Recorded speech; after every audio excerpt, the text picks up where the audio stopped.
I have a fairly detailed question, so shine me on if this is a wrong thing. But I think there's a huge interaction between co-op thinking and state exchange thinking, and I don't see a lot of stuff that talks about them and crossing the borders.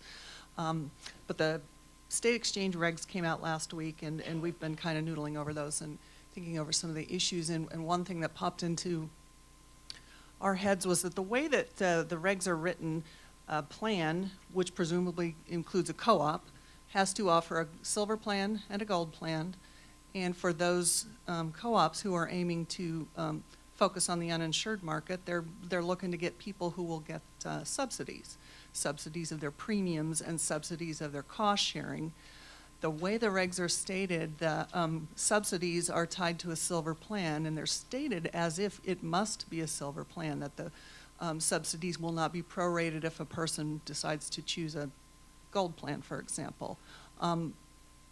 Is that really the case, that subsidies will only come with a silver plan? I guess that's question number one. So if a person wants to get subsidies, they must buy a silver plan, otherwise nothing? Do we know? I'll have to get back. I didn't think that was the case, but Okay. I didn't.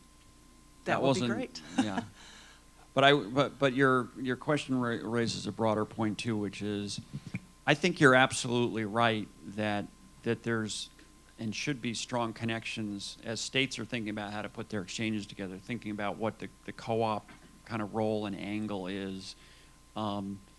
States are progressing obviously at very different rates. And these regulations, although they came out kind of together, meaning within a week or so, I won't say they weren't developed in tandem, but we had a group working on exchanges and a group working on the co-op. And I think that as you all look at both the co-op reg, but also look at the exchange reg, because the comment periods are now going to be largely overlapping. In fact, that comment period is 75 days, so they will, I think, completely overlap.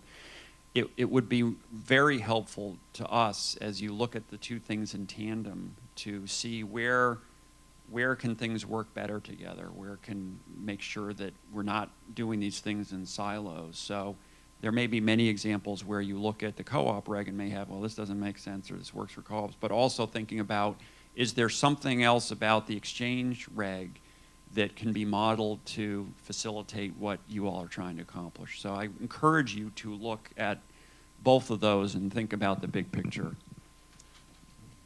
Can I ask a follow-up?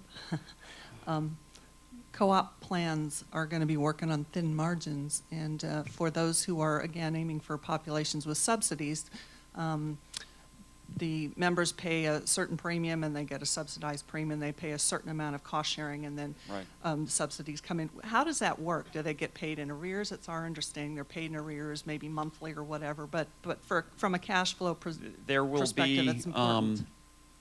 The exchange regs that we put out is the first phase, and it covered a number of different areas. Some of the fundamental issues, like what are the key exchange functions.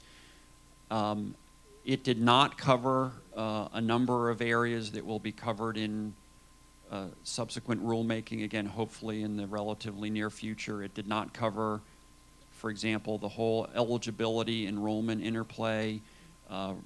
What's the interaction between HHS and IRS? How are the tax credits calculated? How the whole mechanics of what you're describing are coming in future rulemaking, and I think that will be clearer.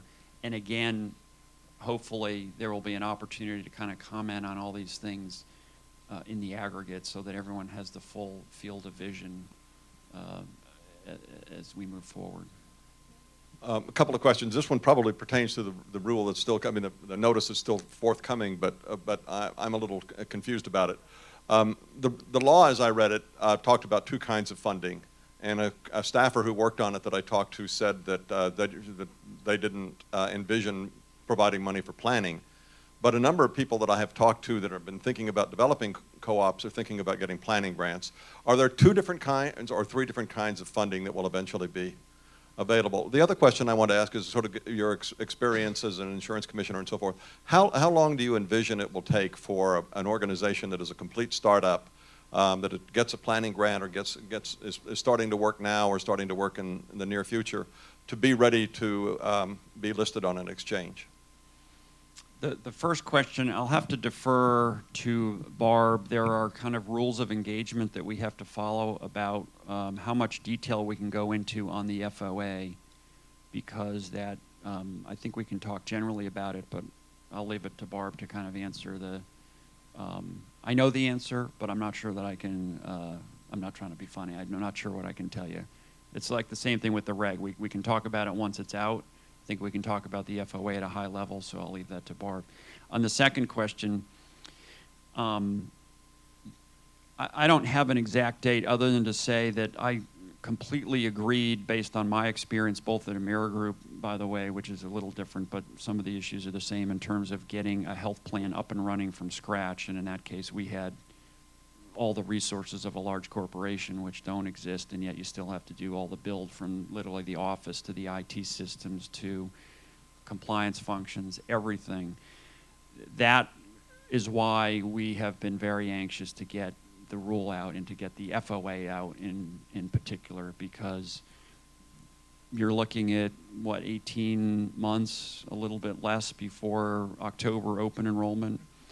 And you know, that's an aggressive time frame. There's no question about that. And that's why, you know, we've been working hard to get the reg and the FOA out. And Barb and Richard have been pushing to make that happen, so that as best we can provide that kind of lead time.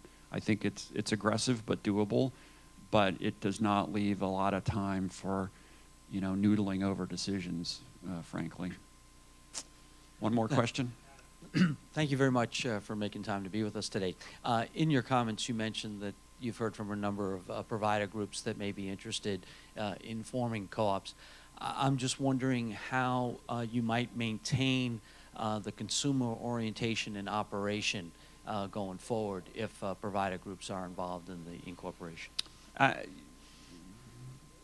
We will have to review their business plan to ensure that it's set up in a way that continues that structure. I mean, of course, some providers would tell you that their interests are aligned with the consumers and the people that they treat. So I don't want to be so cynical as to suggest that that isn't the case, because I think in many cases that is their interest and motivation. But the rules that apply to them are going to apply to everyone else. I mean, at the end of the day, you have to have a business plan, and you have to have a board composition and a membership that's going to reflect that. And we don't, at least personally, not going into this thinking that, you know, some co-ops are going to be less consumer-oriented than others. I mean, everyone comes in with a clean slate and, you know, comes in with the business plan, and we evaluate it.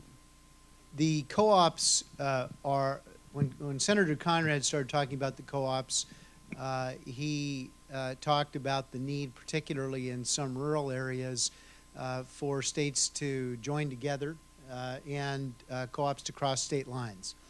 There were some that suspected that might provide a vehicle for some of the things that others are trying to accomplish with association health plans.